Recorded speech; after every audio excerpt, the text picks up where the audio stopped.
Okay, 4 hours and 15 minutes. Okay. Alright, so welcome everyone from YouTube if you're watching this. If you're on the stream, this is going to sound really awkward to you, but that's okay. I'm joined here by a special guest, and we're going to be debating on the issues of floodgates. And yeah, floodgates, very popular, controversial topic, of course. I'm going to be arguing for the case that floodgates are a horrendous, horrible aspect of this game and need to be removed in every single shape or form. And whereas I guess you could call my opponent here is going to be arguing on the contrary. So if you'd like to introduce yourself. What's up, guys? Phoenix here. You may know me from my own channel, PhoenixFlarex. Sitting here with Glasgow. This is the first time we've actually spoken, and it's been very pleasant. But yeah, floodgates, they're definitely a controversy in the Yu-Gi-Oh community. They're definitely something that people either swear by them or they 100% hate them, and I kind of fall somewhere in between there, where I just I understand that they are very, very bad for the game. Yes, I completely agree with that, but there is the point that can kind of be made that because we don't have set rotation and older decks are still capable of competing, these floodgates are attempting to give these older decks a chance at competing with the newer decks, because they literally sit there and prevent new mechanics and new decks from functioning. So before you go any further, I'll just interrupt really quickly. We can, I feel like the way we should structure this is we'll present arguments for our cases, and then we can refute, and then hopefully come to a conclusion after that. So 3 stages. I guess I'll talk for like 5 minutes, present my arguments for why floodgates are terrible. You talk for 5 minutes, present your argument, and then I will refute you, and then you refute me back, and then we come to a just conclusion at the end. Does that sound fair? Yeah, that definitely sounds good. Definitely sounds a lot more structured than most people's videos. Okay, so feel free in the chat as well if you guys are watching this live. Just throw a few points here and there as you see fit. But I'm gonna go straight off the bat. I'm gonna get very controversial. I'm just gonna put my opinion straight out there and be right now. I think floodgates are a complete cancer in this game. They remove player interaction, they remove skill, they remove any sort of like back and forth strategy involved in Yu-Gi-Oh!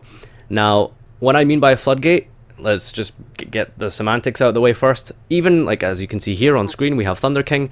Thunder King should be banned, Anti-Spell should be banned, Vanity's Emptiness, Majesty's Fiend, Vanity's Fiend, Dominion of the Monarchs, Masker Restrict. Every single card in the game that says your opponent can do something and is permanent is a key point. I don't mind floodgates that are not permanent. So something like Different Dimension Ground, which banishes all cards on the field for a turn, I believe, something like that. That's fine. But something like that's permanent, like Macrocosmos, Defissure, every single card in the game that has no maintenance cost, is continuous, stops your opponent from playing. All these cards need to be just removed from the game completely. Now, my reasons for that is that, number one, player interaction is removed. When you're playing a card game that is completely based around strategy and interaction with your opponent, I think that it's ridiculous to think that you are putting your fate of winning that match into luck. Like, if I'm playing Monarchs, for example, and my opponent has a Masker Restrict, there's nothing I can do except, properly loop Prime, draw cards with the face-up Prime. There's nothing I can do in that situation other than just stall out and hope that, the RNGesus will just throw me a Twin Twister, like, in my draw phase at some point. That's all there is to it. So I think that's my number one argument. So if you want to like take a note or something of this so you can come back to it. So number one, it removes that player interaction. Number two, there's no more back and forth strategy or any sort of interaction in that shape or form. So you're waiting for to draw your Twin Twister, but at the same time you are removing the player versus player aspect of this game. You're not playing against anyone anymore. You're playing against yourself. You're just sitting there with your floodgate, playing solitaire, doing your combos, etc., while you stun your opponent, going off, blah blah blah, and trying to whittle down opponents of essentially a bot at that point, because they can't do anything. You really can't. Your opponent just can't play. Like if your opponent's playing Monarchs and you have Restrict up, you're just trying to kill them as fast as you can. And there's not really like a monkey could do that. I could argue honestly. So that's my second point. My third point, I guess it's not really much of a point for, but I guess a point against. A lot of people say things, for example, floodgates are a necessary aspect of the game because of the fact that floodgates give rogue a chance. And people say that floodgates are necessary evil because they let people who play worse decks, like, you know, whatever, I can't even think of an example right now, but it gives players a chance to get into the game and compete against the meta. So if you have triple anti-spell and for some reason you're still deciding to play Satella Knights in 2016, you have a chance against Pepe, right? So yeah, sure, I feel like that's a strong argument, but there's one issue with that, and that is the fact that there's a reason rogue decks are called rogue decks, and that's because they don't top, they don't do well.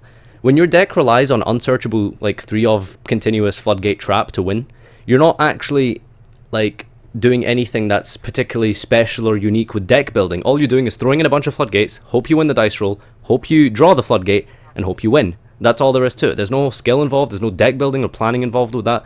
And yeah, sure, you're probably going to get a few wins out of that. During Necros format, if you open the 1 of mistake, sorry, the 3 of mistake in your opening hand, you probably won, like straight off the bat, game 1. But in terms of engine cards, like pure card for card versus Necros, for example, your deck's probably worse than their cards, so you need to play floodgates. And it's like, you're just sitting there, like not playing against anyone, you're playing against a bot, you know, and you just need to like hope they don't draw an upstart. So to summarize that third point, is that you're not like giving rogue a chance, because the reason is that floodgates don't actually help rogue win. Like, you'll steal a few games, but that's it. That's the best you'll do. You'll just steal a few games. You're not going to top with that. Yosenjus didn't do well that format, despite the fact that they could play 9 floodgates. You know, they had like, what, that format? Necro Valley, Mistake, Triple Emptiness as well, I believe was around then, and Yosenju didn't do anything. I think they won like one like Austrian nationals with like 100 players or something like that. That's like the biggest, like most prestigious achievement that Yosenju's got that format, and they played like 9 floodgates against Necros, right? And they still were considered rogue, you know? And that's because like I said, floodgates don't actually help rogue decks compete. The best way Konami would help rogue oh my god, that's a needle ceiling. Anyway, the best way Konami could help rogue decks compete is just give rogue cards better support. If they want Blackwings to do well, give them better support. If they want heroes or Insectors or anything like that to do well, just give them a better a chance. You know, just give them better support cards. They don't need to play these degenerate, horrible cards that remove skill from the game.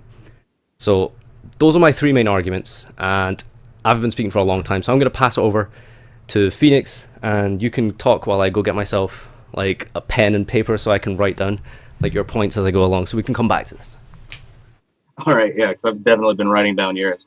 The first point you made was no player interaction, and to a majority degree, I have to agree with that. It does very much take it to where instead of it being deck versus deck, player versus player, it very much becomes card versus card or player versus clock. But like, you have to draw the out to it. But the issue really becomes is that I'm going to combine 2 of your points together, the last point and the first point, because they kind of can be addressed together. In that you said, why not give Blackwings more broken support if you want them to compete? Well, the issue is that actually kind of does a little bit more harm than it does good with getting rid of floodgates and then making other decks more powerful. Because would you rather play, say, let's go back to Necros format. Would you rather play in Necros format where there's like Necros that is like considered to be the undisputed best deck, and then like 4 other decks that can play specifically because they have floodgates or some capability of combating Necros? Or would you rather have every other deck that can't play these floodgates be on the same level, if not just on the heels of Necros, and have like a 15-20 deck format? Like, that's kind of the issue that I'm drawing from your argument, is that you could give other decks more broken support to make their engine cards better, because I do very much agree engine cards are better than floodgates. That's been proven throughout like Yu-Gi-Oh history. Monsters beat traps. Monsters are tangible. You can't attack for game with Mirror Force. All these different things.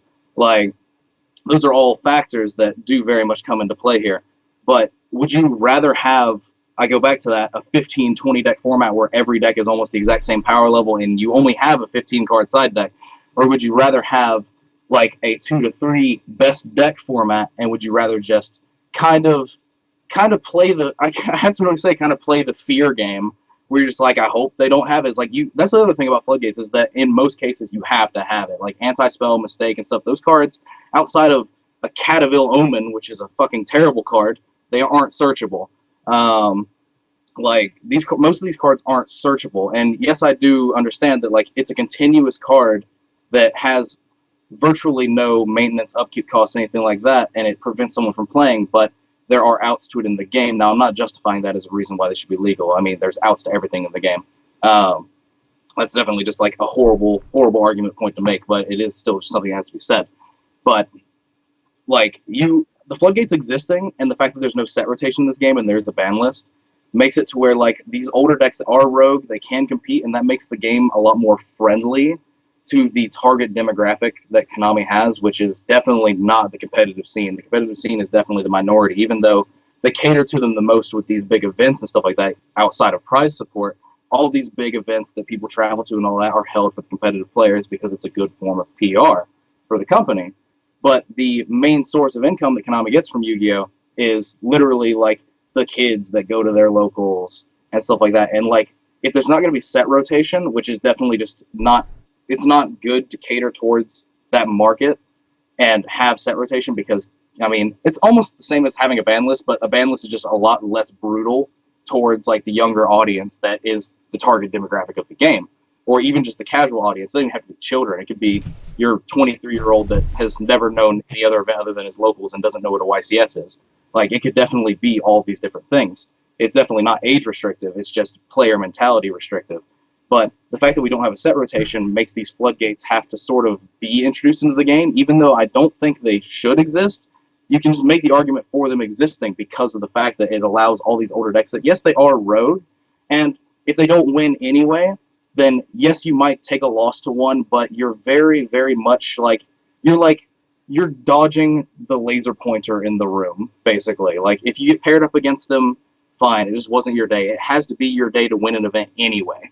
That's the thing. Like, luck is definitely a factor in this game, even though people like to make it seem like it's a lot more of a factor than it actually might be.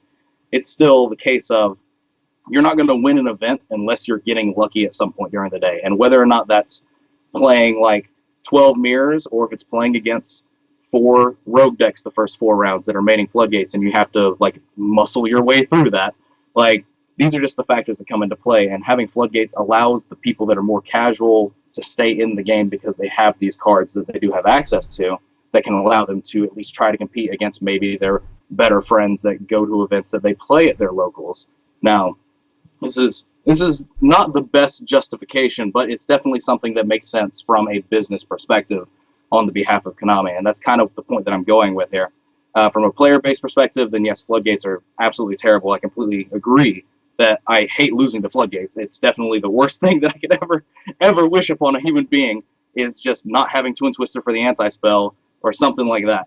But it's still just, it becomes kind of a weird back and forth issue where the company could either go completely towards competitive players and like implement like either set rotation or just make good ban lists, ban all floodgates, do all that, or they could keep doing what they're doing that's making them money, and that is printing these floodgates that, while not healthy, are keeping more people in the game than are taking people out. There's another point that I wanted to make before I pass it back over to you, but I can't quite remember what it was exactly. So I'm just going to pass it back to you and hope that it comes back to me. But those are basically the points that I really have to make, is that, like, yeah, it does take away player interaction, and I value player interaction a lot in this game, but you can't play around floodgates. Oh, that's the other point, was you said all continuous cards that prevent you from doing something that have no upkeep or cost. I'm curious about what you think about cards that aren't permanent, but they are the sort of the same thing, like instead of mistake, deck lockdown, messenger of peace that can be removed at any point, goes and match in rivalry, which don't really prevent you from playing the game, they just kind of restrict your movements of what you can do. Like, those are floodgates by definition, but they aren't as unhealthy and terrible as the other ones. I'm curious as your opinion on that. That was the point I wanted to bring up. But yeah, I'm curious as to what your rebuttals to these are. Okay, right, so I've written down, I think you've got like 3, 5, 6, 8 sort of major points I got.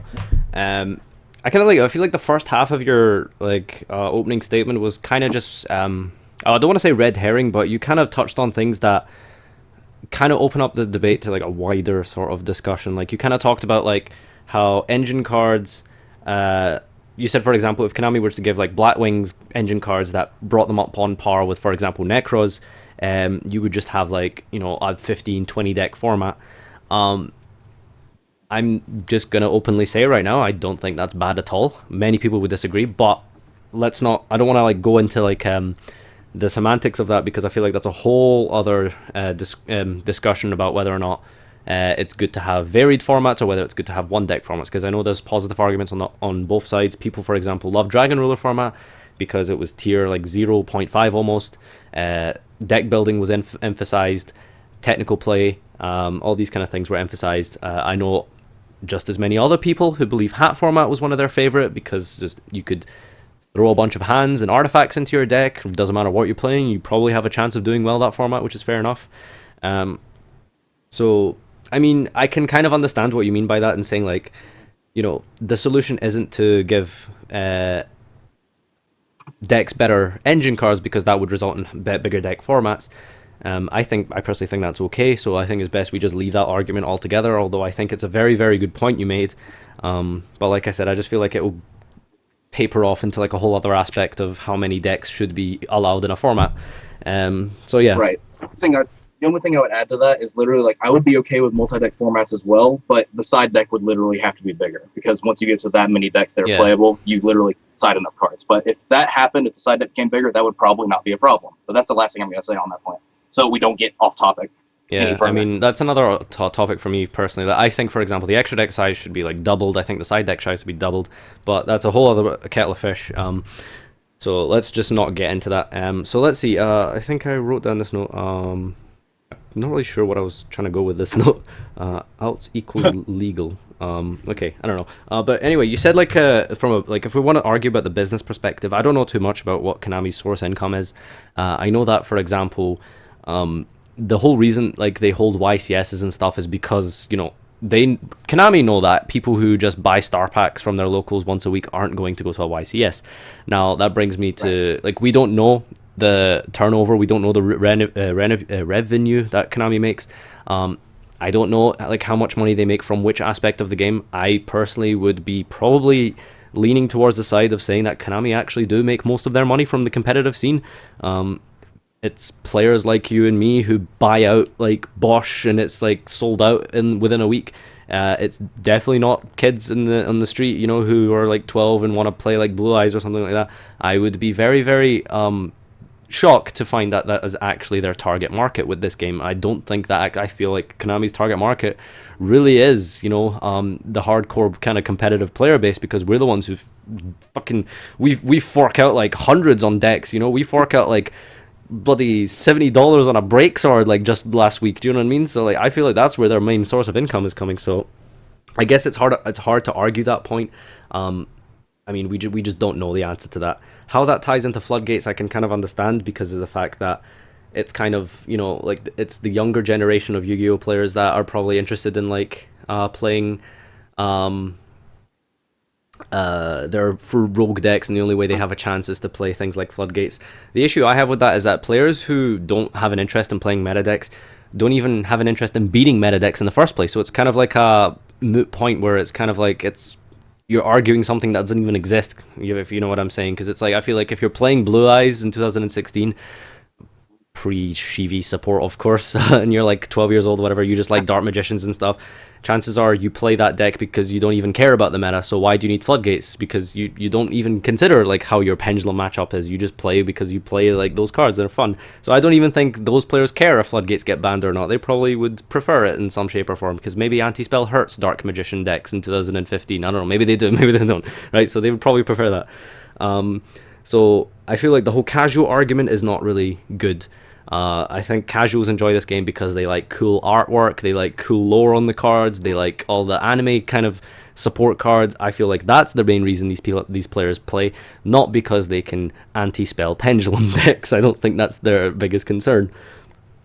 Let's see. So you asked about like my opinion on like the maintenance of cards, for example, like Debt Lockdown, Rivalry of Warlords. No, I 100% believe all those cards should be banned. Rivalry of Warlords goes in match. While they are cards that are irrelevant currently, they will, in some shape or form, one day become relevant to the point that they become broken. It's just any card that locks your opponent out of the game, and the only way they have to play around it is to draw a Twin Twist or an MST. It just should be removed. Rivalry of Warlords obviously isn't very relevant right now, but let's say hypothetically Evil Swarm become tier 0. Rivalry is suddenly a luck sack degenerate card. You know, it's like, how do I play around that? I can't play around that card. You know, it's just I have to draw it out. And I feel like all that does is completely remove like the skill in the game. People were brought it up in the chat a lot. It's like, yes, sure, I understand this game has a lot of luck, but at the same time, it's like all a floodgate does is shift the game completely in the direction of luck. I understand, for example, there's another argument to be made that you didn't bring up, that floodgates increase the validity of deck building. So if you're worried about floodgates so much, you should play cards that out floodgates. For example, pendulum decks, Draco Pals, for example, they can play something like Perform a Pal Turn Toad as a searchable out to Dominion, because they can reverse the monster's attack and then attack over, etc., something like that, right? I can understand that argument, but at the same time, it's like, you know, it's hard to... I don't want to get too deep into the semantics of it, but if your opponent activates Turn Toad, all you need to do is Aether Kuraz them. So I just feel like any card like that, even Rivalry, should just be banned. Like, they're not relevant right now, but they will be one day. One final point I wanted to bring up is what do I consider like a healthy what's the word, inhibitor of meta decks. If we look at, for example, something like, I brought this argument up so many times, right? Emptiness versus Maxi, right? I feel like Maxi is an incredible card, okay? It's one of the most best designed cards in this entire game. I love Maxi so much, but I hate Emptiness. Do you know why? Because Emptiness says you can't play. Maxi, on the other hand, says it is sort of floodgating your opponent. If I'm playing Burning Abyss and my opponent Maxis me, that gives me about 100 different decisions. It's like, do I overlay this tour guide? Do I make Dante and stop? Or do I just leave Graph up? Do I, you know, overlay to Dante and detach a Scarm and hope I don't mill Graph Seer and then like I've wasted my Graph Seer kind of thing? I think Maxi is a fantastic card because it creates a lot of player interaction. It creates decision trees. Emptiness doesn't do that. Emptiness just stops that. So I feel like, for example, Shared Ride is a great card. Mistake is a bad card. But they do sort of the same thing. They stop respective mechanics. So Maxi deals with special summoning. Vanity's Emptiness doesn't deal with special summoning. That just stops it altogether. Shared Ride does the same thing. So I'd be curious to know what you think about that idea as well. All right. Well, the first point that you made in the rebuttal of my own points was you kind of group in what I say when I talk about casuals, and when I say casuals, I'm not talking about 100% just like the filthy like shit tier duelist casuals. I'm talking about like the entire scope of like those people as well, but also the people that like are people that do like to like play the game and like are, I guess the term casual competitive can be used, but like they don't travel to events because they either can't or they can't afford the time, resource, anything like that, but they do play and they can't afford the resource for the best deck. They're casuals by definition because they are not introducing themselves into the competitive tournament environment, but they still are, you know, interested in beating the people they're playing at their local that's playing like Draco Pals and they're playing like Burning Abyss or something. They're gonna main anti-spell. Like I'm grouping all those people into one category, and it's kind of my fault for not like distinguishing that. Like I probably should have distinguished that in my argument. And you do bring up very good points about Rivalry and Gozen. They've been great in the past. Like in 2014 hat format, like if you flipped a Rivalry against Marmel, you would just win. The deck literally had no out. Like there's all these different things that come into play there. So I see your point. They aren't good right now, but like they could be good in the future, and that's why you think we should just get rid of them now. That's very fair. But the other point that I actually very strongly disagree with. See, just before you move on to your next point, I think maybe we should start addressing this like point by point now. Okay. Okay, so I don't know how long you want to get, so. So what was your like main argument here that like for this first point, you're essentially trying to rebut it by saying like, you know, obviously we're not talking about shit tier duelists. We mean, you know, competitive players who just kind of don't want to invest too much or play casual, right? That's kind of like a big portion of the player base you're talking about, right? I use the term casual competitive. They are competitive in mindset, but they are not competitive in the essence. Yeah, okay. So they still play things like Blackwings, but it's not like built badly. Like they at least try make it competitively built and stuff. That's kind of what you mean, right? Correct. Yeah. So I don't like have anything against those kind of players. Like they're not scrubs. Like they're playing shit decks, but at least they're they have like good ideas. They're trying, whatever. That's fair. That's fair enough. I don't mind that. My issue is that sorry. Sorry, I was just going to say they're using the resource that they have available to them to try and give themselves the best chance of winning, and that is by employing the use of floodgates. Right. So I mean, I kind of get that, right? So if you're playing Geargia and you're maining triple Shadow Mirror like some people did at YCS London 2 years ago, I think during Shadow Fact format, like when Shaddoll's were best deck, like the meta was like Shaddoll's Burning Abyss. So everyone that played Rogue just main triple Shadow Mirror, like. I understand, like, if you're just a casual competitive player, that's your edge. But it's, like, at the same time, like, this just goes back to my other arguments, which is, like, you're just, like, that doesn't... Sure, it gives them a chance, but the chance that they're getting is just purely based on luck. There's 100% luck. And moreover, it doesn't actually give them any chances, because people who play rogue decks don't top. That's just a fact. Like, it's very, very rare that rogue decks top. There was, like, a couple of ARGs during Shadow Fact Burning Abyss format, and there was, like, one guy, I think, topped an ARG with Geargia, maining triple Shadow Mirror, right? So it's like I don't think that's a good argument, because it's like they're just not winning. Like they're just not, like, floodgates aren't actually helping do what they were trying to do, which is do well at an event, because all they're doing is putting their decks design down to luck. That's all it is. That's all that happens. Well, it's not that they're putting their deck's design down to luck. They're implementing the addition of those cards to give them that luck factor at possibly stealing a win. That's kind of like if you played Colossal Fighter in Dragon Ruler format, like you would just you literally put a card in your extra deck, and I know this isn't comparable to a floodgate, but it's literally the same sort of deal where you had Colossal Fighter in your extra deck in Dragon Ruler format and Big Ruler format, because if your opponent max seed you at the wrong time, if you had Chalice, you could just deck them out with it. You would steal a win that you were not really justified in getting in most cases. Like there's things like that. And like floodgates kind of follow that same suit, whereas like, yes, his deck can't compete as well, but on the same side of that coin, if these decks aren't topping, if they're not doing well, then why do we care about if floodgates are legal to assist them? Because like I said before, laser pointer in a room, when I don't remember if I said that phrase on video or if we were talking about it casually beforehand, but it's like you're literally like in this room of 1,000 people, and there's just a laser pointer of that one person. I mean, at YCS Atlanta, literally a couple months ago, I'm playing Mermail, and I played against Satellar, and he was maining Macrocosmos, and he drew both games. Was I mad? Yes, I lost to this man.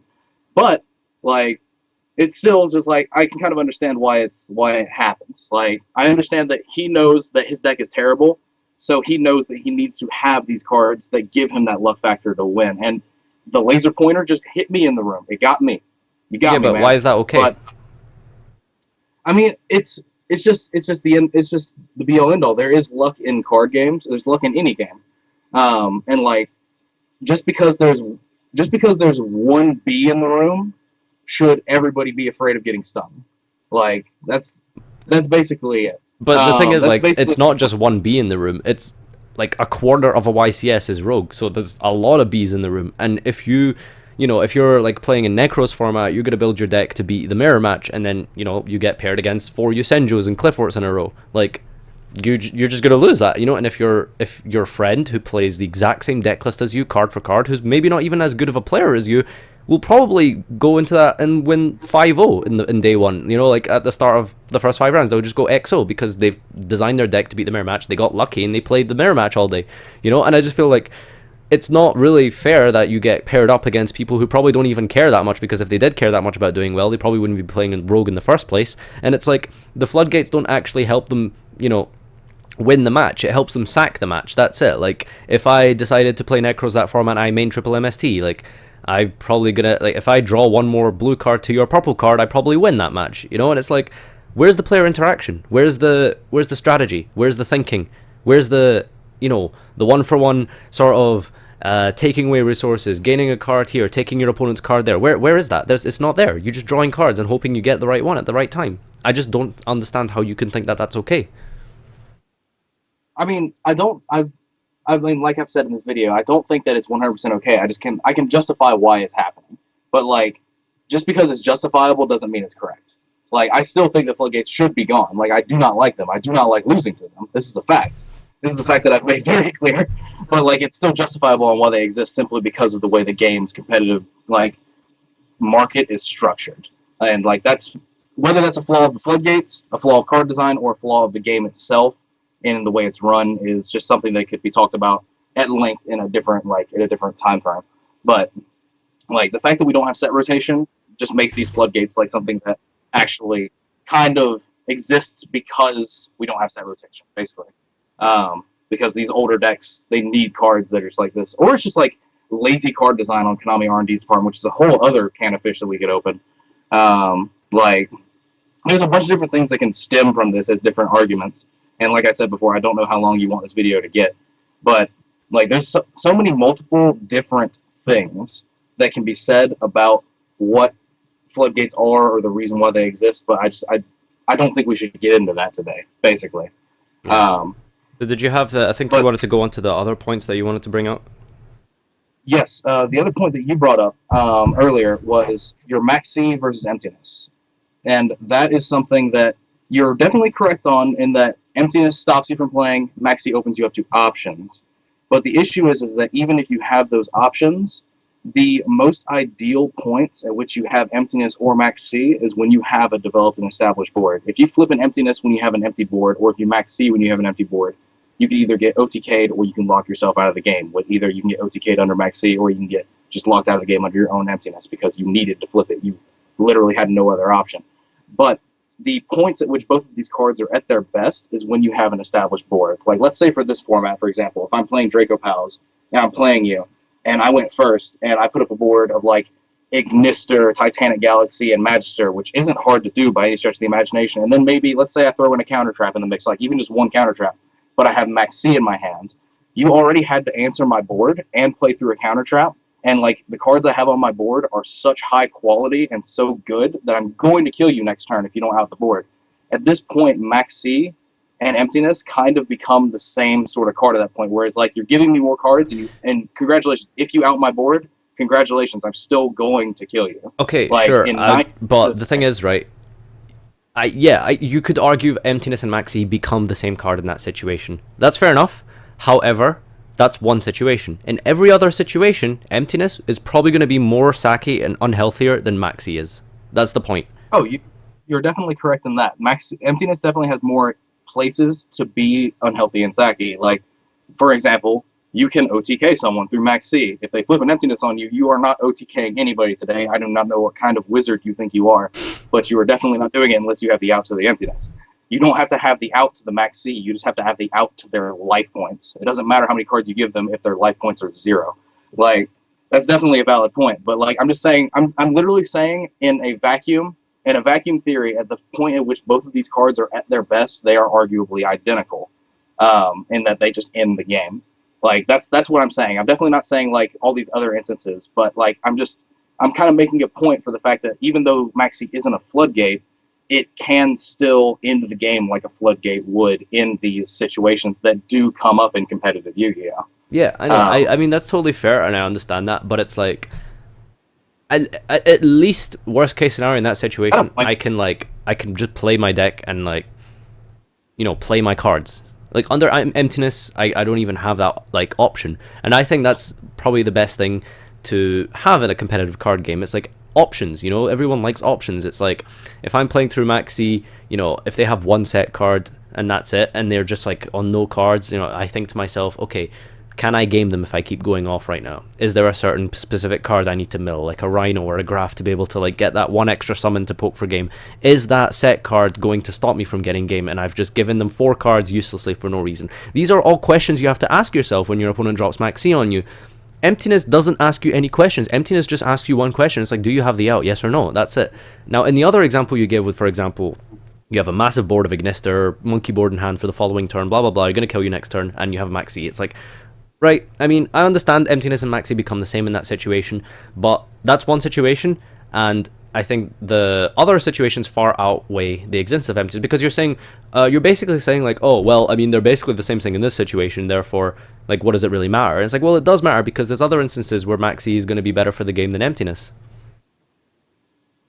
True. That is a very, very valid and very, very fair point. It's definitely not the same in terms of it does give you the choice, and like that's definitely not something I'm trying to argue against. I'm just saying that it could just, it's literally like the same sort of thing where I'm not saying anything about like it removes choice or anything like that. I'm saying that it ends the game. Yeah. But like, But I mean, I guess that still, kind of comes down to the question of flood power creep. You know, again, like we don't want to get into the details of it, but it's like, why the hell are you making such a big board that lets you kill me next turn anyway, and you have protection for that in your hand in the shape of like a maxi? But I mean, I feel like, you know, let's say hypothetically there's no OTKs in this game, we play a very slow game. It's like, you know, the maxis probably, you could probably like just pause and stop at that point, you know, because your opponent is going to kill you next turn for like 20,000 damage or however ridiculous number Draco Pals can put on board these days, you know what I mean? So I feel like that probably has like a different argument in there somewhere. did you play in 2011 or no? No, I started in Firewater format, so early 2014, back end of Dragon Rulers. Because literally what you just described there was when, like, it was like the first point at which Max Seed even became good, and that was Tengu Plant format in 2011. Whereas, like, you could get Max Seed and you'd, like, give your opponent, like, 1, maybe 2 cards, but you could stop. And, like, it was very fair and balanced then as well. Like, there's always different things that go into the points of, like, Max C, of why it's better, of why it's more fair than Emptiness. That's definitely not something that I'm going to argue, because it's most definitely just... Max C is most 100% the fairer card because, like you've said multiple times, it gives you a choice. Yeah. But there's one final point I wanted to address really quick, and I remember what this note means now. You said that, I know you obviously you disagreed with it yourself, but you thought to bring it up anyway. But just in case for anyone watching makes this argument, you think, for example, well, if I have Dominion, for example, and you play an extra deck, all you need to do is well, play more outs in your deck, and it's like, having it, just because something can be outed doesn't make it okay. So, for example, if I say Imperial Order should come back to 3, that doesn't mean Imperial Order should come back to 3 because MST is a card, because Twin Twister is a card, you know? Ultimate Offering, or what was that thing called? Ultimate Offering or something like that, or... The trap that lets you summon multiples? Yeah, so like you have like silly cards like that in the game, right? Oppression or something like that as well. Like, these cards don't come back. They should not be back in the game just because there's an out to them. That makes no sense, you know? Just anything could be outed in this game, but that doesn't mean it should be in the game because it has an out. You're saying I brought this up or chat brought this up? You brought it up. You said like yeah. Okay, I must have brought it up passively because I've been writing down all the points that I bring up and then the points that you bring up. Yeah, you said like basically like you just need to play more outs. Well, I mean, that is something that does go into like deck building, and that can be discussed at length in a different like topic altogether as well. Like, if these cards get to the point where they're a problem in a format, you can main deck outs. Like the Draco Pal deck plays Archphoenix-centric, like that outs every floodgate that's not named anti-spell or Majesty's Fiend. Like, there's cards like that, but like the biggest thing is, I'm trying to remember what I was gonna say because I just saw a Dragon Ravine on the field and I got really distracted because like nostalgia. But Jesus Christ. Yeah, and this is the point. You said cards like that don't come back, and it's not justifiable to bring. Oh my God, I cannot speak anymore. It's not justifiable to bring them back because they're out. So like that's the same thing that you're completely correct on, and like that's like the Snatch Steal argument. Snatch Steal is not even a floodgate. It's just a card that's sacky and steals games, and people's justification of why it was coming back or why it should stay legal and not get banned again when it was legal for the 3 months it was legal was that, oh, it's easy. You just have the MST and you don't get sacks. It's like, no, it's really not that simple. Like, I'd rather MST other cards. Like, yeah, you're definitely correct in that. Just because outs exist doesn't mean that the floodgates should be legal, but it does kind of ask you a question in deck building on whether or not you just want to go in raw and not have outs, period, or if you want to actually take the time to consider it. It does kind of give that question in deck building. Kind of like the same thing in any format that Heavy Storm was ever legal in, is that you kind of, even though it was a card that was only at 1, it completely changes how the game is played, because Heavy being at 1 completely changes how the good players play the game because they don't want to get blown out by Heavy, and it actually, like, it influenced deck building choices. Even though that card is literally only at 1, it literally completely shifts the way the format goes. And that's kind of the same thing with Floodgates. If Floodgates ever became a point where they were such a horrible, significant problem, like literally half of YCS top cuts were being won by floodgate decks, like the game would innovate into that with deck building. Like, it's the same thing with like the when Calvin Tahan won that ARG with the Great Magnus deck with Super Quantums. That's a floodgate deck. You summon towers. The innovation that people had, which is why that deck has not really done that well since, is that people remembered kaijus exist, and that's just one of the easiest outs in the game. I And don't like I don't believe that that counts as a floodgate. I feel like, yeah, it is a floodgate in that it stops you playing, but it's like you have to invest Well, your it's literally- entire deck into it. I mean, I don't know. I feel like that deck shouldn't even exist in the first place, but I mean, I think it's very different from something like Anti-Spell or something like that, you know? Well, I mean, I think that deck is really good as long as Magnus wasn't printed. Like, every other card in that deck is golden and amazing. Like, it's really grindy and it's great, but that's a completely different point. Magnus is the only really problem card. Other than that, you just have a fine, well-rounded deck. But like, Magnus is literally a floodgate by your definition that you set earlier in this video. Like, it's literally Thunder King. It's even a better Thunder King because you can't Upstart Goblin. You can't even draw cards. And then it spins whatever out you would have to it. I mean, I know you live in the UK, so you don't have access to Utopia the Lightning, but even though like we have access to it, like I know like tons of people that just literally don't even play Utopia the Lightning in their deck because they're like, it's going to get spun anyway. Like, you literally have so many. You have to have the perfect sequence of cards to out it with Utopia the Lightning because they're just going to spin the Utopia the Lightning. You either have to play the second Utopia and then also have a way to summon it in the same turn. Like, there's all that. It's a very complex floodgate, and even worse, it's a floodgate that can attack you for game. Like, it's not even a matter of if you have the out or not. It's going to kill you. It's not like they just flipped anti-spell and they're doing nothing for 3 turns. It's no, they have this 3,600 beater. You were literally on a 2-turn clock. Like there's stuff like that. By your definition that you stated earlier in the video, it is a floodgate, and by definition, it shouldn't be allowed in the game. Yeah, I mean, I think I kind of made a mistake there when I said, like, it's okay. I mean, yeah, it is a floodgate, but the reason is that I've played Draco Pals most of the time, and Draco Pals can out that sort of easily by just pendulum summoning 4, going into Utopia, making lightning. They shuffle it away, make another Utopia, and then put lightning on that one instead. So I was obviously very biased in that. If you play something like Monarchs, you're not outing Magnus, for example. So I take that back very quickly. That card should probably be banned as well. But so I just wanted to go to some viewer questions right now because a lot of the Twitch chat is booming right now with questions. So we'll try to get through those in about, we'll probably dedicate like 20 minutes or something to questions. But first of all, do you want to have like any like final statements or stuff like to round off the argument? No, I think I've kind of addressed everything that I wanted to address in it. Like, I want to make it very clear for probably the 3rd or 4th time in this video that I am against floodgates existing, because I get pissed when I lose to it. I know I get pissed when I see my friends lose to them, all that, but I can justify why they're here. Like, I'm not advocating that, oh, floodgates should definitely be legal, all this emptiness to 3, towers unbanned, like Imperial Order 3, nothing like that. But I am saying that, like, if you look at it from a different objective point of view, then you can kind of sort of piece it together on why it makes sense. I'm playing devil's advocate here because, like, for a topic of discussion, this is something that you kind of want to get the most information out of, and playing devil's advocate, even if it's something you don't 100% agree with, is just a good way to get more discussion points moving, and you sort of meander the points out of your debating partner. Like, it's just something like, if like, that's the reason why I'm saying the things that I'm saying, is because I agree completely with Nadir that floodgates are definitely degenerate and unhealthy, and they're problems, but they can be justified on why they should exist because of the way the game is structured. And that's basically my closing statement, unless we want to address chat questions together.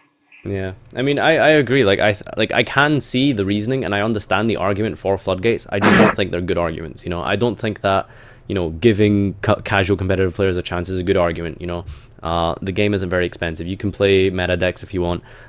Floodgates don't help facilitate that, because the very proof of that is that rogue decks don't top. You know, that's all there is to it. That's proof enough. Rogue decks don't do well, therefore floodgates aren't helping them. Therefore floodgates aren't actually a good strategy to do well with a rogue deck. In fact, all that does is have a complete 100% luck element.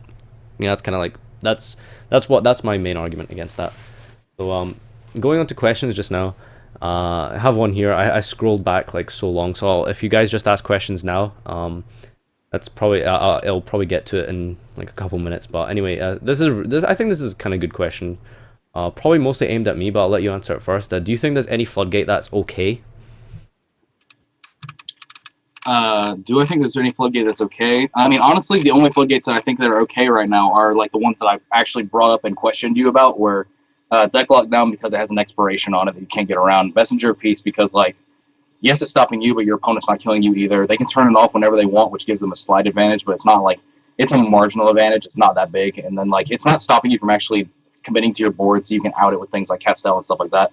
And then like Rivalry and Gozen, because as of right now, they're not really that good. They've been good in the past, but even then, they weren't like 100% the like go-to floodgate. It was just kind of like, oh, I'm playing this because my deck can't. I'm playing Sylvan, so I can just put Hermitries on board, and I can just flip this Rivalry or something, and I can just like kill you. Like, it's stuff like that. Those are the ones that I legitimately brought up and questioned you about are the only ones that come to my mind on that are floodgates that I'm actually like technically okay with because they're not either not that impactful or they have expirations built into them.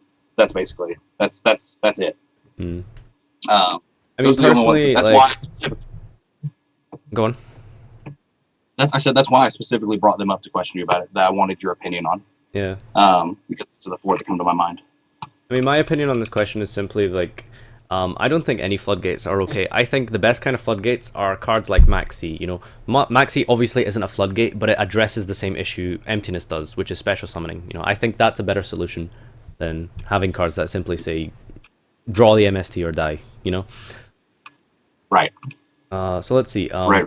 There are floodgates that are searchable and are easy to get to, like Dominion and Darklaw for heroes, for example.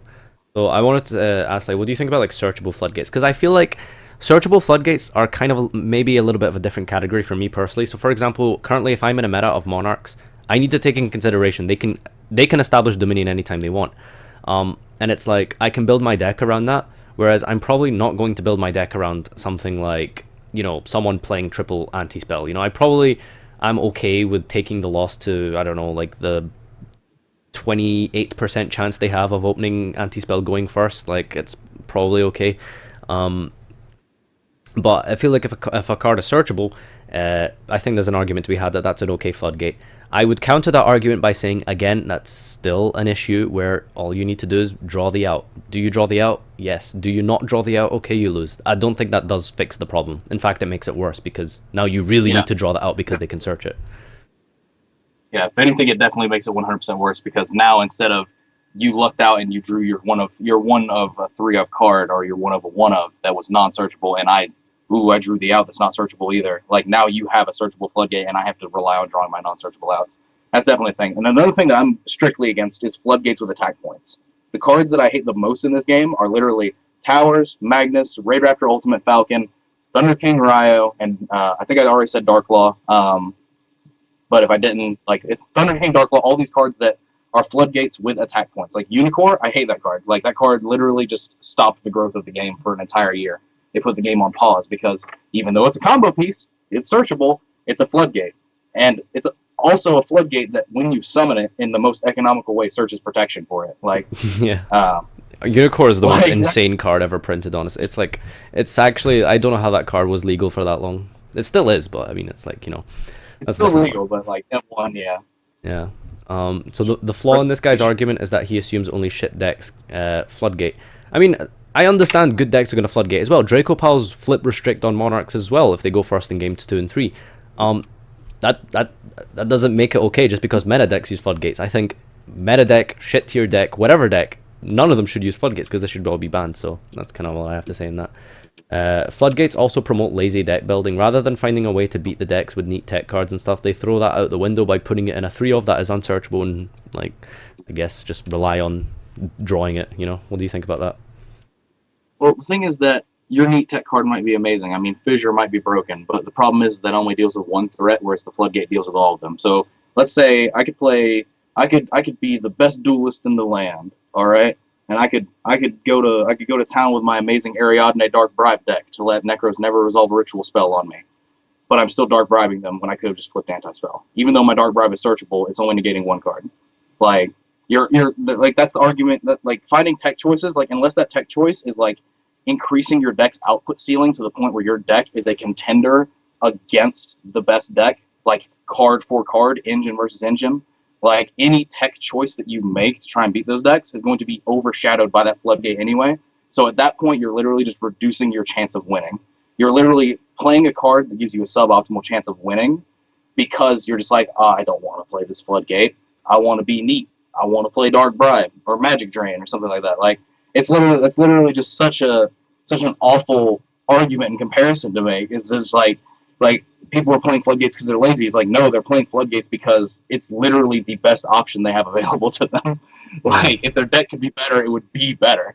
Like people would have found this out by now. Blackwing is not the resident sleeper deck of the format. I'm sorry to say, like it's not that everyone's playing it wrong. It's just you're retarded and you think the deck's broken.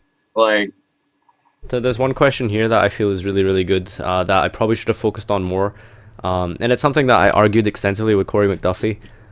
It's basically saying that if you don't want to lose to floodgates, you should build your deck better to beat the floodgates. So, you know, I think the best argument for that, for example, would be like if we look at Dracopals running 3 Eccentric Archfiend as a bit of a staple now. They're all running at least 2. Searchable through Wavering Eyes. You can, of course, open it and activate it to pop Domain. Again, so I'll just read out the question exactly. As long as you construct your deck to do well against the top decks of the formats and you're capable to adapt to do well against the rogue decks, you should do fine. So, like, I feel like, sure, like, deck building is extremely important. And, yeah, if you want to beat floodgates in a format, like, that's fine. You can probably beat floodgates. The issue I have with that is that what happens in that situation is that you're now diluting your deck with non-combo pieces that are going to slow your deck down in mirror matches. It's going to slow your deck down against meta decks, but it's going to give you a bit of an advantage against some matchups like Monarchs or some matchups like Rogue.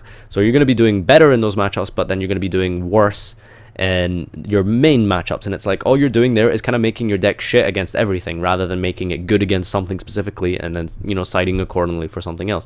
So yes, deck building, I understand, is very important. And if you hate floodgates that much, sure. Like, deck building is important, but again, even if you deck build to the point where you are 100% concerned with floodgates, all your, like, that, where's, like, the skill in that? Because in the end, you still need to draw that out, you know, and I just don't think that that's good, like, game design. I'm really glad you said that because that was literally exactly what I was going to say as well, is that, like, you could rewind, like, Dracopal format currently is kind of an exception because Archfiend Eccentric is, like, the rare case on, like, once in a blue moon where you're out to a floodgate is also an engine card because it's a high scale. But like in the past, like say we rewind a year to Necros format, like sure you can main MST, amazing. You might draw it against the decks that are playing floodgates, but like what happens if you play 10 mirrors and you literally can MST no card? Like you can't even set it and try to in-face snipe like shared rides and stuff because they're going to trish you. Like they're going to bait that MST one way or another. Like it's stuff like that where like yes you can deck build for the floodgate decks, but like that makes your deck worse against the deck you're actually trying to beat that's actually topping events. And like that's literally the only point I can say where I can like not argue for floodgates being necessary, is that like that point is literally just not correct. It's like, oh, you could just build your deck to out the floodgates. It's like what happens if you play the meta deck and your cards are dead? Like that's kind of the difference between building your deck to win an event versus building it to top an event. If you build your deck to top an event, you're probably gonna like, if all you care about is topping and you don't care about winning the event, you're going to like main outs the floodgates and stuff because literally you don't care what you play as long as you get there. But if you're trying to win the event, once you're playing through top cut, you're literally going to be playing against none of those rogue decks, and all those cards that you would have been playing for floodgate decks are going to be dead. Except for in the rare case like Archfiend Eccentric where it's just happens to be like the best scale in your deck. Like that's ridiculous. But yeah, like that question was just completely asinine. It's like you can just main more outs. It's like, yeah, I could also make my deck worse, but like, yeah, let's not, please. Can you address the argument that if your deck loses to a floodgate, then you should play a different deck or make your deck play using different mechanics?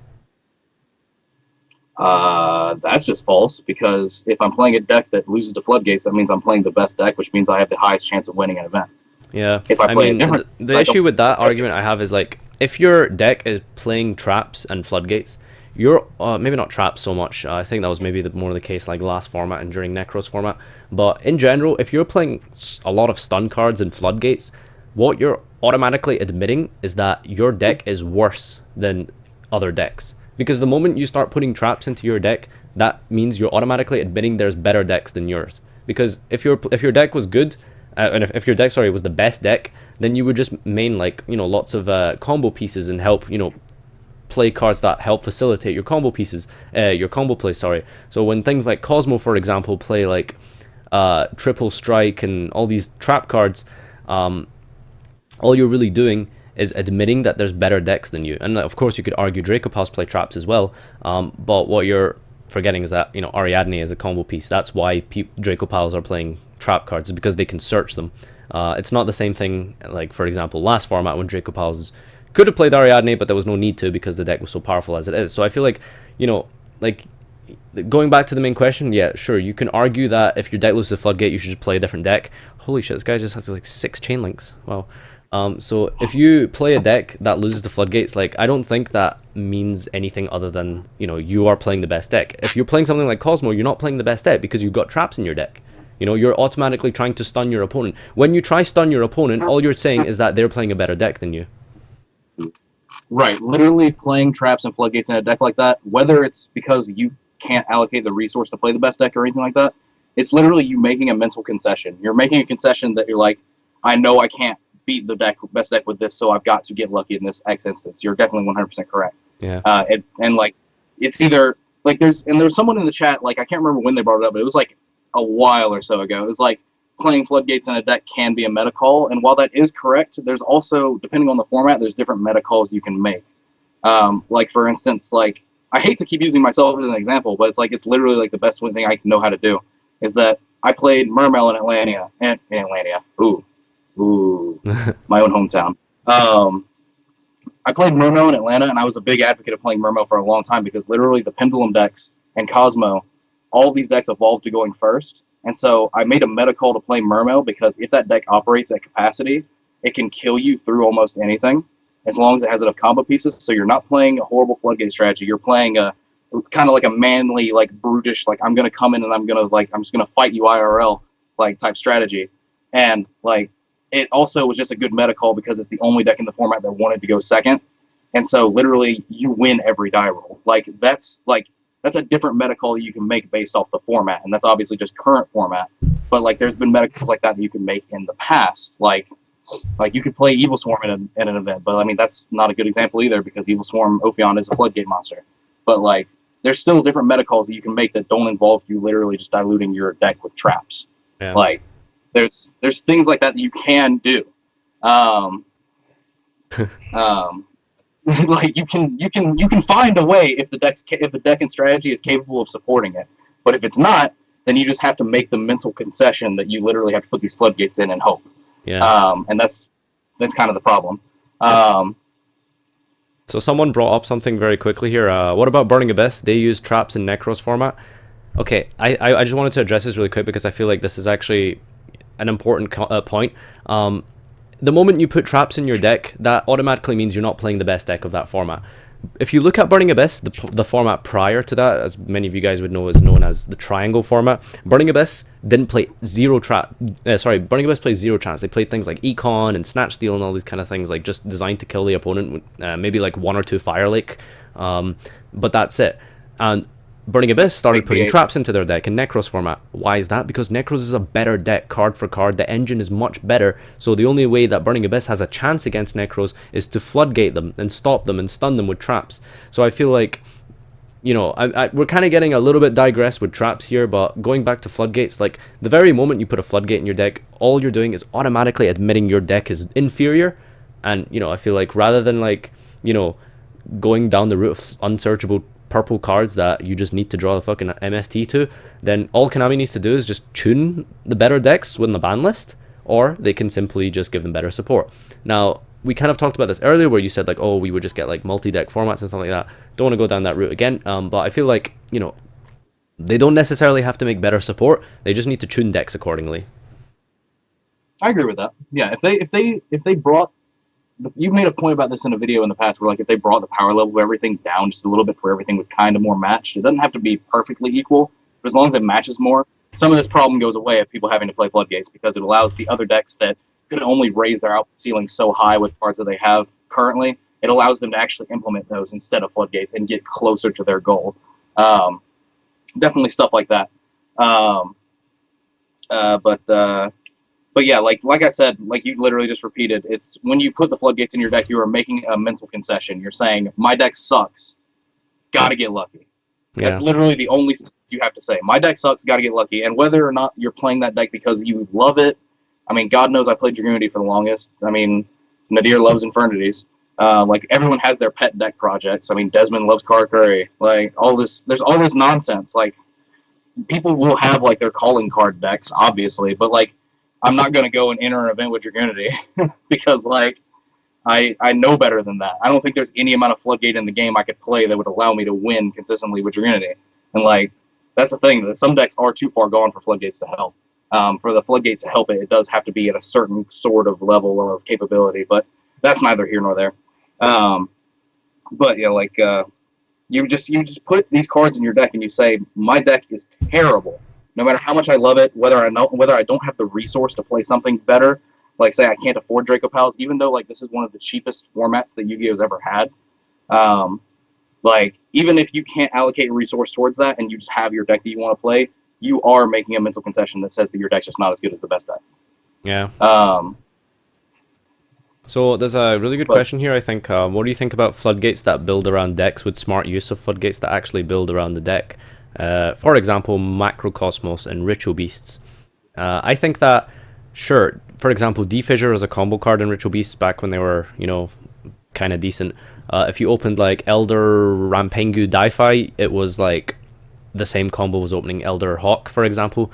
Like, sure, I think it's cool that Dai-Fi was a combo piece in that situation, but at the same time, it completely shuts down your opponent from playing the game. Like, you know, that was what Shaddolls were one of the best decks that format. You had Burning Abyss. Like, all that does is completely obliterate like the opposition, and they just need to have an MST to out that. Yeah, that there are floodgates that end up being like that because like literally like you could argue DeFi and Ritual Beast, but I mean, why even argue that point when you could literally just go back to a point we've already discussed, which is Dominion. Dominion is a combo piece and it is a floodgate. So like we've kind of already addressed that, and like that even though like DeFi of course isn't searchable in the Ritual Beast deck, unless you just want to be a sab and wait 2 turns for it off like Gold Sarg or something. Like it's still just like it's a combo piece, but if you have it, you are so rewarded for having it that depending on the format, your opponent cannot play their deck, and that is the issue. Yeah. That is definitely 100% the issue.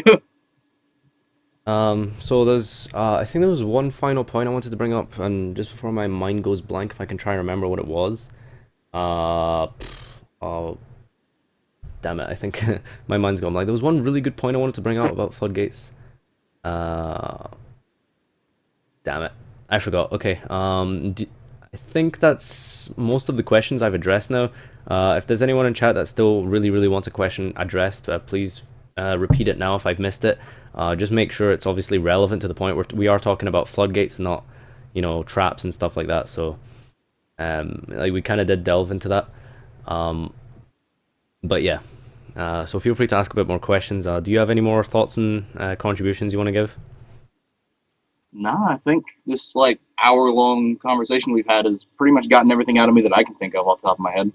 I mean, if anybody wants to continue and like I want to put my thought process into more detail, I mean, I can obviously just jump into the comment section on your video if people have questions that they want to ask there. Like if they have questions that they want to ask that we didn't address in the video or they may have missed, then like I think we should just like, encourage them to ask it in the comment section of your video when it goes up, and we can either me or you can address our points on it.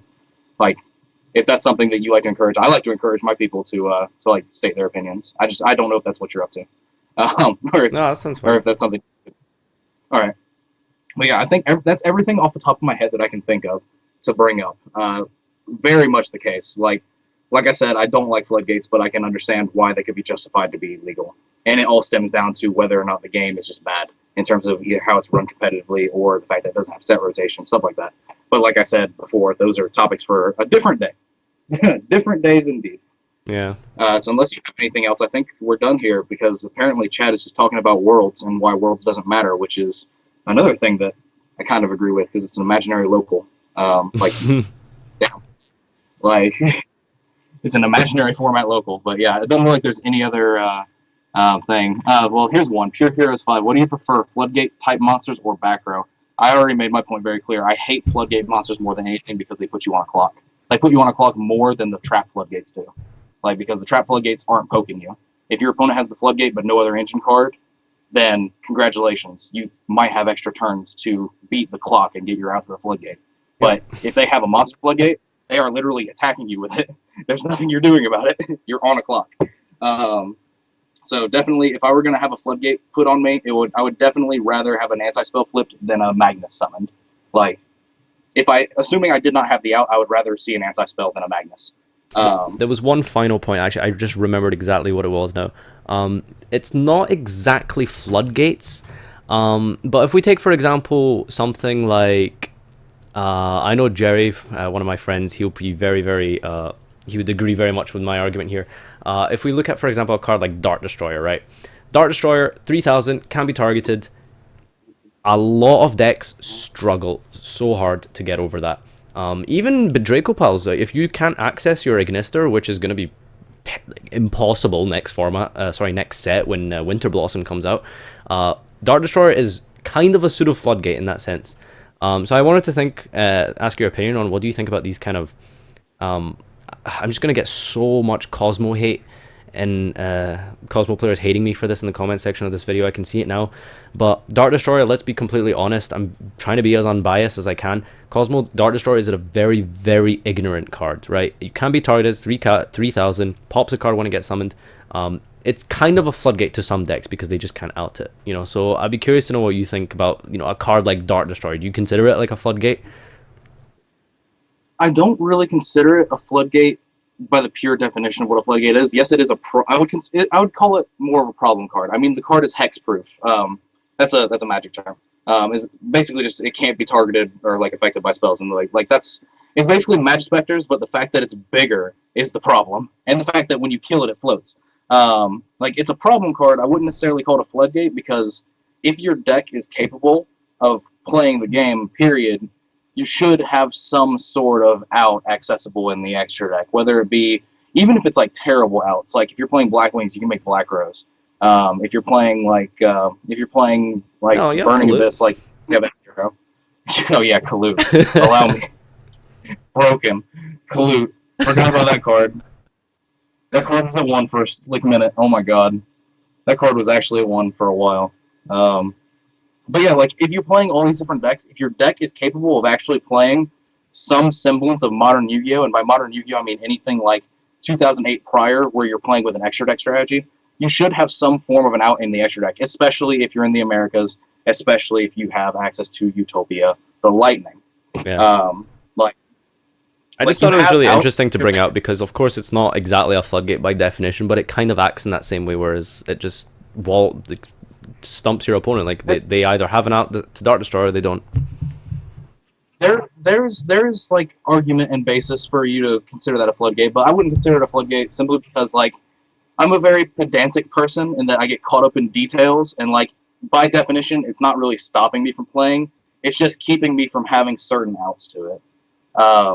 Like, it's a problem card, yes, by no definition is it not, but like it's only that good because it's not targetable, and like I said, if your deck is capable of playing any sort of extra deck strategy, then you should have outs in the form of extra deck cards that are amazing, like our late friend Exciton Knight, Black Rose, its retarded white cousin, like all these things come into play as factors, but you definitely have outs, even if it's something degenerate like Dweller Raigeki. Like, the card is outable because it's not stopping you from playing.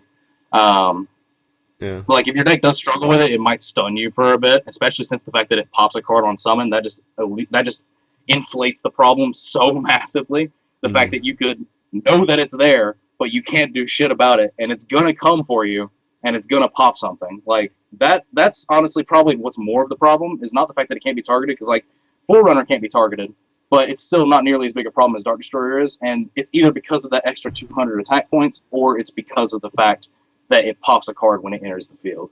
And like, that could be a combo piece that you were relying on. Like, something like that is basically what I'm getting at. Yeah.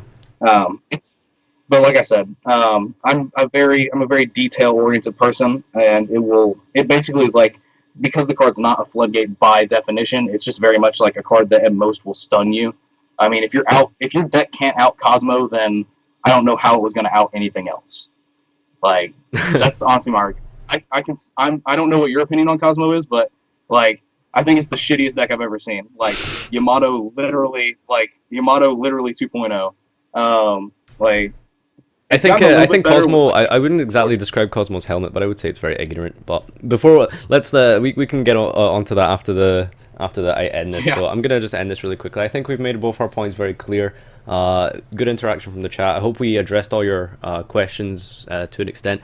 Thanks again to my co-host here, PhoenixFlarex. Go please. I'll leave his details down in the description down below. Feel free to check out his channel, subscribe, etc., etc. And of course, if you're watching this on my channel and you're one of my subscribers, thanks for tuning in.